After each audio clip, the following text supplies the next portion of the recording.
Welcome to episode 54 of Wonderspace. My name is Steve Cole, and over the past year I have been asking the same 6 questions to amazing people from around the world. The questions orbit around wonder and hopefulness, and the setting for each journey is this shared window on the space station from where we see everything from a different perspective. Our orbit this week will take us over Europe towards the Arabian Peninsula. And to experience these views with us in this ultimate window seat, we welcome Jason Carter. Before Jason responds to our questions, he is going to help us to re-wonder with the ending of a piece performed on the harp guitar called Different Worlds.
Jason has spent 25 years of his life touring to over 100 countries as a classical guitarist.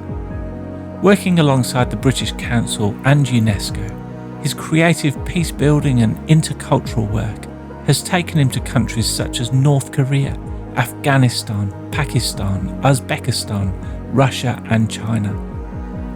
Jason is also a filmmaker and is best known for his film Grains of Sand, which he speaks about as part of his story. The full-length interview with Jason can be found on the Wonderspace podcast, which you will find on our website and on most podcast platforms. For this shortened video orbit, Jason answers 3 of our 6 questions, and I start by asking, if we could do a fly past on any part of the world that is significant to you, which place, city or country would it be and why? Yeah, it was a difficult one, trying to think about where I'd like to hover over or travel over, because I have travelled quite a bit as a musician and met some extraordinary people in extraordinary places. And I think I've chosen North Korea because I was there in 2007 giving concerts. I gave 5 concerts in the Opera House over a period of 5 days to the general public. And it was such an extraordinary experience because on one level I was so restricted in my movements and who I could speak to on a daily basis. And yet, when I sat on stage in front of those people, I was for a moment free.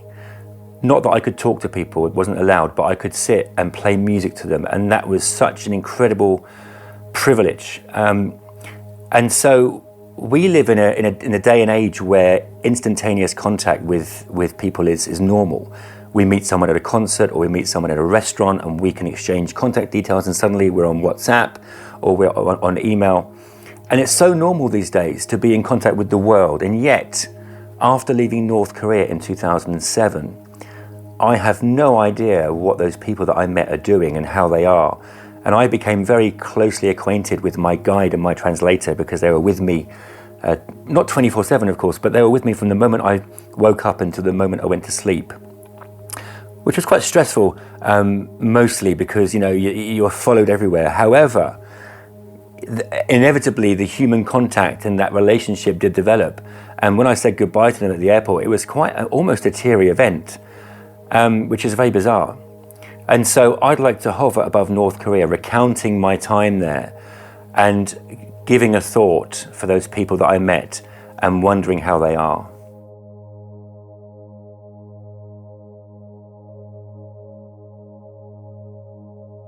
I spent 25 years as a touring classical guitarist, and I've been playing the guitar since the age of 9 and never put it down really.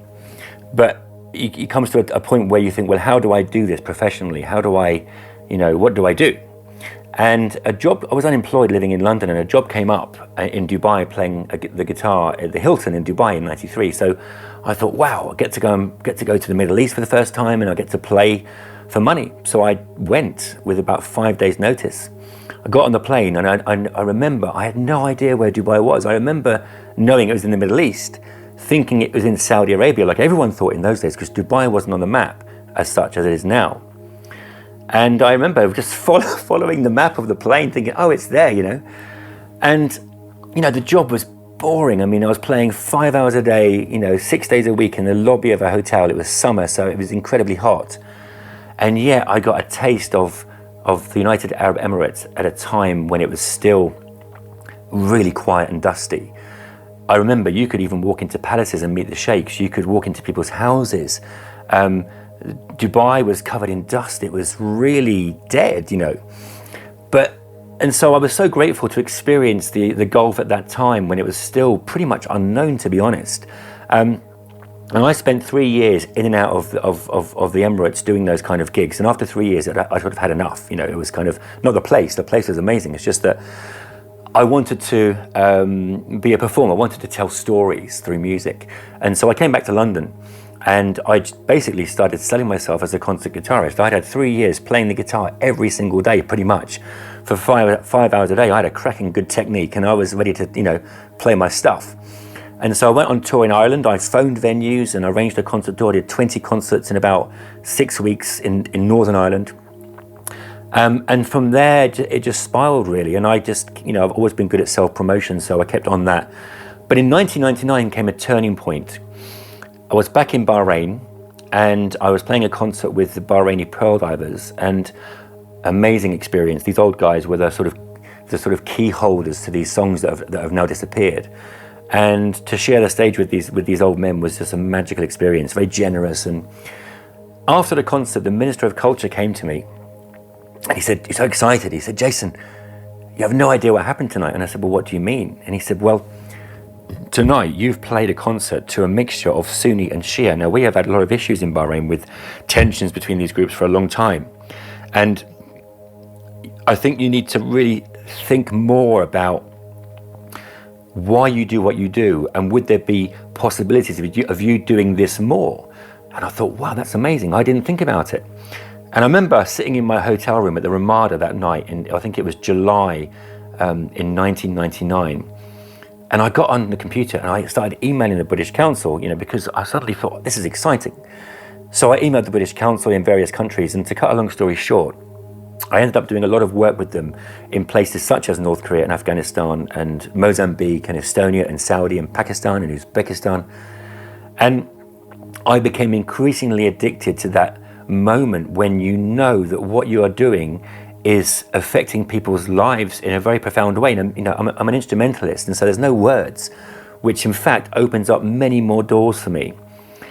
And especially when you collaborate with musicians from those places. And I remember in Afghanistan, we were sitting on stage, and at that time the British Army were there, and the British weren't well respected. But as a musician, it gives you a different kind of passport, and the respect and brotherhood that I shared with those Afghan people, those guys on stage for those concerts, was amazing.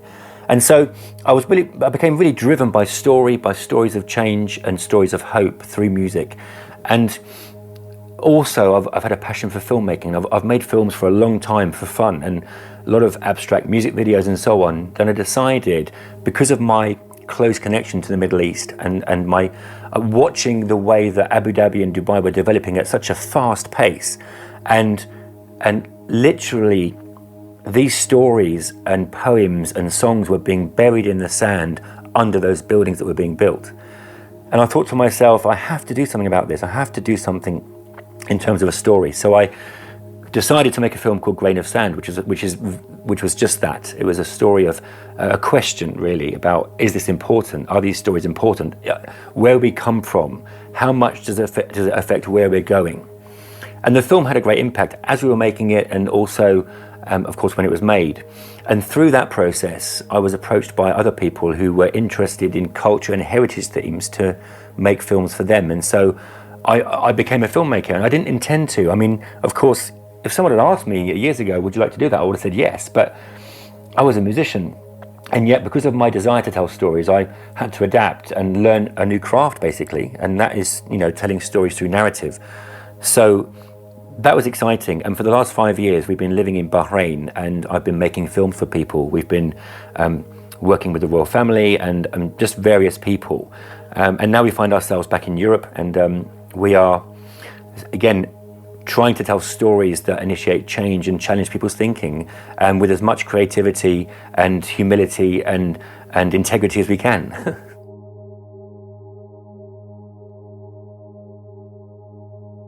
My story of hopefulness regarding a person or organization has to be, after much thought and deliberation, was Martti Ahtisaari. He was a Finnish president. And I lived in Finland for 7 years, and I feel I do have a good grasp of what Finnish people are like, especially the men. They're very quiet. And I've met a lot of people who do things quietly, and they initiate enormous change quietly. And Martti Ahtisaari is one of those people. Now, he inevitably, if you see certain situations in Iraq or Aceh, which was one of his big successes in terms of peace deals, Martti's organization would often inevitably be behind those things. And what I love about what he does is that he's a good listener. So he will go in and not tell people what to think or to do, but he will go in and listen. He listens to their stories and finds a way to bring those stories together in a very profound, beautiful way.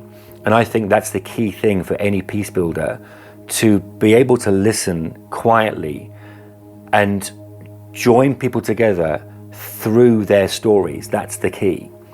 And so my hero of the moment, I think, would be him, because of his humility and his passion for people. So yeah, Martti Ahtisaari is the man.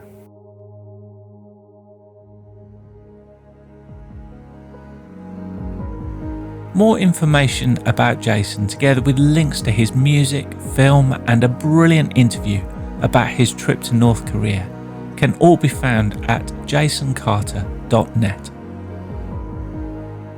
To engage with the previous 53 Wonderspace episodes, go to our website, ourwonder.space. I want to thank Jason for joining us on Wonderspace this week, and I hope you can join us next week for more wonders and stories of hopefulness.